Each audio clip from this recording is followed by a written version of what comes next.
1963. From deep in the canyon aisles of a supermarket comes what sounds like a small-scale bus wreck,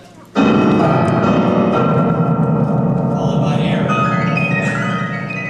If you followed the running box boy armed with mop and broom, you would come upon a young father, his 3-year-old son, an upturned shopping cart, and a good part of the pickle shelf, all in a heap on the floor.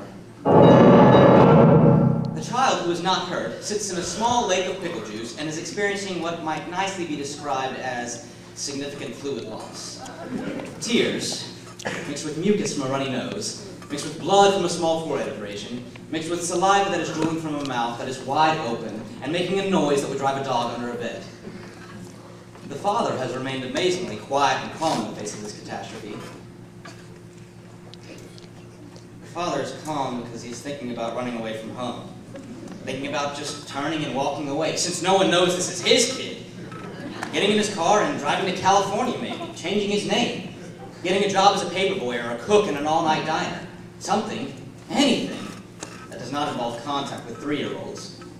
Oh, sure, someday he may find all this amusing, but in the most private part of his heart, he is sorry he has children. Sorry he married. Sorry he grew up. And above all, sorry that this particular son cannot be traded in for a model that works. He cannot and will not say these things to anybody, ever. They were there. They're not funny. Later, father sits in his car in the parking lot, holding the sobbing child in his arms until he falls asleep. Father drives home and carries the child up and takes him and tucks him into his crib. The father looks at the sleeping child for a long time. The father does not run away from home.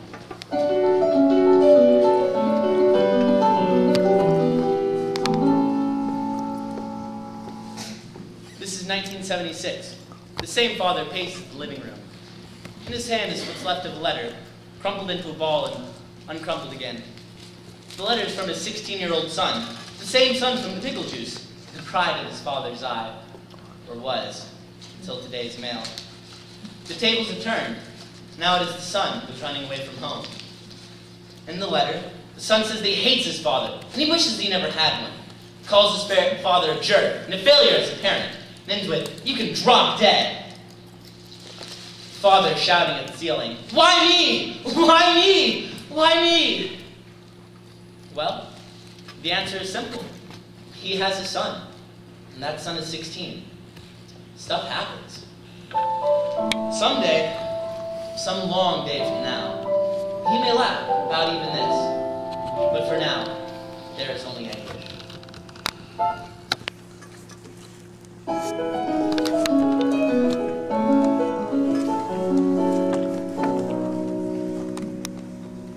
This is 1988. Same father, same son.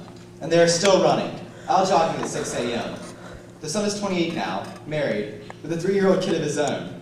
The father is 50. As the father and son cross the busy street, the son looks both ways with his hand on his father's elbow to hold him back from the dangers of oncoming traffic. You can hear them laugh as they run up the hill into the morning, and when they race towards home, the son does not run ahead, runs alongside his father at his father's pace. They love each other a lot. You can see that. They do a lot together, so they work hard to take care of their love. Oh, there will be times when they will be mad at each other again. And there will be times when they love each other. And one of their favorite stories will always be, Once Upon a Time in a Supermarket.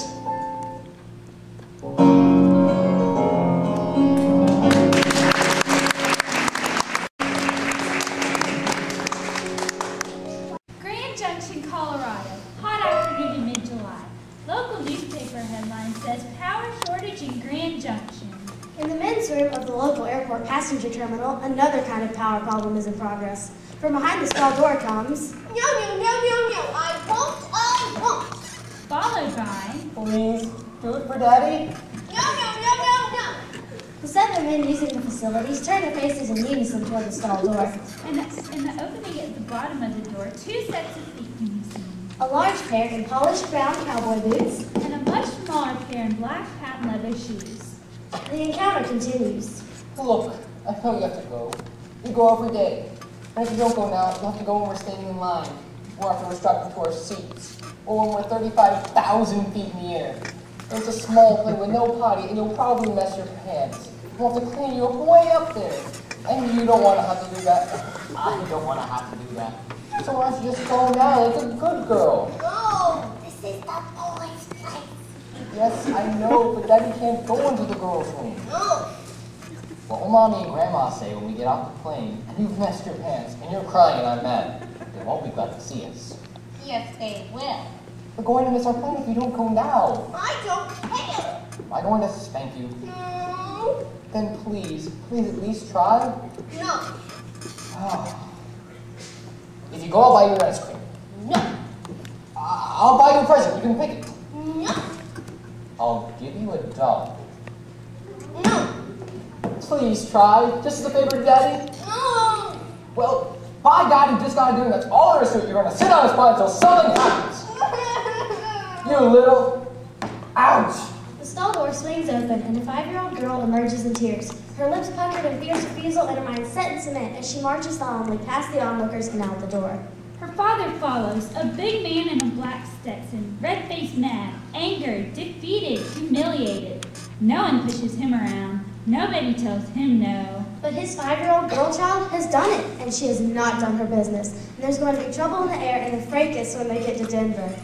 The impromptu committee of wise men who have witnessed this drama and who remain behind in the men's John render their judgments. Sure glad I ain't in his shoes. That kid's gonna explode at 35,000 feet.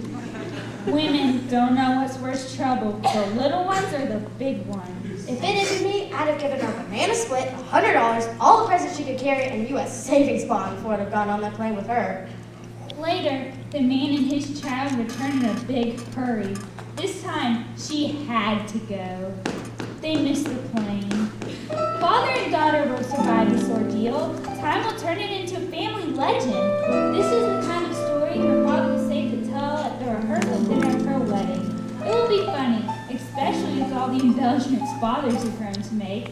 This time, it is she who will be embarrassed. But the father will make it clear, as fathers sometimes do, he is proud of this independent-minded child, always has been, and that the groom better understand that he is marrying a strong woman who has been thinking for herself for a long time. Do you have a program? What do you mean program? This is my neighbor. Nice lady. Coming out of her front door on her way to work and her looking good. She's locking her front door now and picking up her daily luggage. Purse, lunch bag, gym bag for aerobics, and the garbage bucket to take out. She turns, sees me, gives me the big smiling. Hello? Takes 3 steps across the porch and goes. That's a direct quote. At about the level of a fire engine at full cry, spiderweb. She's just walked full force into a spiderweb.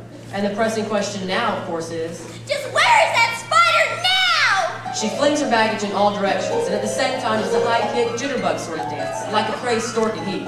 Clutches at her face and hair. Tries opening the door without unlocking it. Tries again. Breaks the key off in the lock.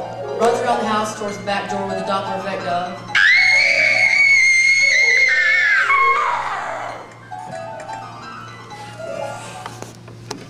Now to the interview scene. This is the spider. Rather ordinary, medium gray, middle-aged lady spider. She's been up since before dawn working on her lemon. All is well. Nice day. No wind. Dew point just about right.